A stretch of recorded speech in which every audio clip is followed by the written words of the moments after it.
Ready or not, here I come now. Let's play hide and seek. Prepare to be caught. Here I come now. Let's play hide and seek. Riding on the playground, no mountains to make a sound. Round and round and round and round. No one wants to be first found.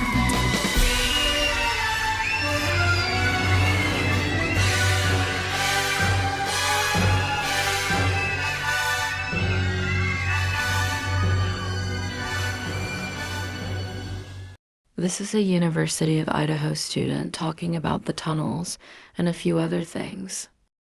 What do you mean? Some man is living down there in the tunnel?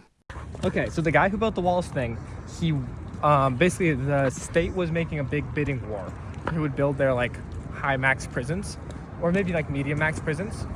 And so this guy won the thing.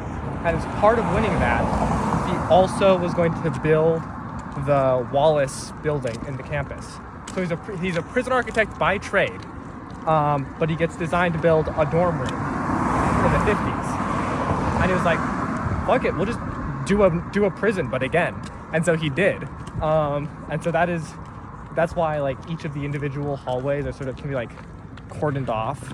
And it's really easy to sort of like, I feel like a guard patrol, an RA patrol, for instance, you could like lock down sections of the building to prevent like a riot from spreading of students.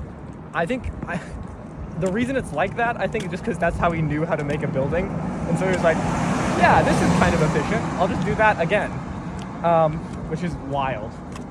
But then, and so the lower portion of the building, I think, was designed independently. I'm not sure that he was the guy who specifically like made that happen, but obviously it's the 50s in Idaho, so everyone is terrified about like a tactical nuclear strike by the Russians. And so the entire campus, that's kind of why the steam tunnels connect to the entire campus, is because it's part of our like end of the world preparatory thing.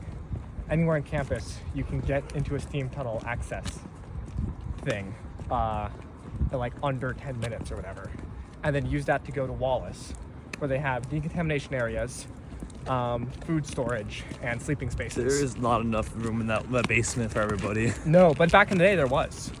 Back in the 50s for the campus, they could have fit, maybe not everybody, but enough people semi-comfortably. This is an interesting piece of history. They should have advertised that more, right? Well, they should, probably. But it's like, it's weird because one, it brings up the existence and accessibility of the steam tunnels, which apparently, when you're down there, there's electricity and Wi-Fi in the tunnels, and nobody goes down there. So if you were, for instance, a college student who wanted to say, like, live on a budget, and you, I don't know, theoretically knew how to get into the steam tunnels, you could hypothetically live fairly comfortably down there for a really fucking long time before anyone found out. Because like maintenance goes down there. Yeah, every once in a blue moon. How people down there right now? Huh? There's one guy hanging out down there so often, just like a little bit. Like, hey, I'm hazing you. Go down to the like tunnel. Yeah, dude, we should go down to the tunnel sometime. I got my safety jacket. I can just so you can blend in. Yeah, I'll blend in. I'll be like, you look like you're middle aged, so you can pass as like a maintenance kind of guy. People told me I look really young.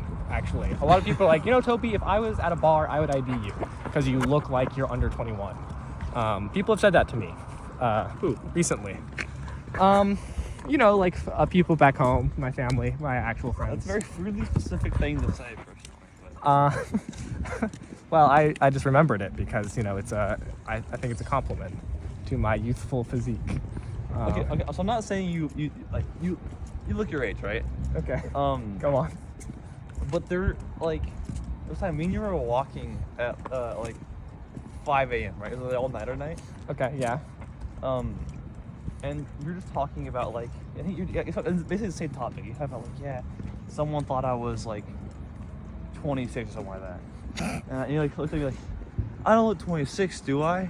And like it was like 5 a.m. So it's even up all night, and then I think you said you were also up like the entire night before. That makes sense. You're just like crusty and tired, and you look so disheveled, and you look so old. And I was like, no, no, you look fine. You're like, okay, and then we kept going. But like, This is a devastating revelation, Trent. I lied to you in that moment. I'll never lie to you again, big guy. I appreciate the that. two all-nighters didn't do very Back good to for me. back. Yeah. Yeah. No, I could see me not maybe looking my most spry. Yeah, a little crusty on the edges, I gotta say. All right. Yeah. Well.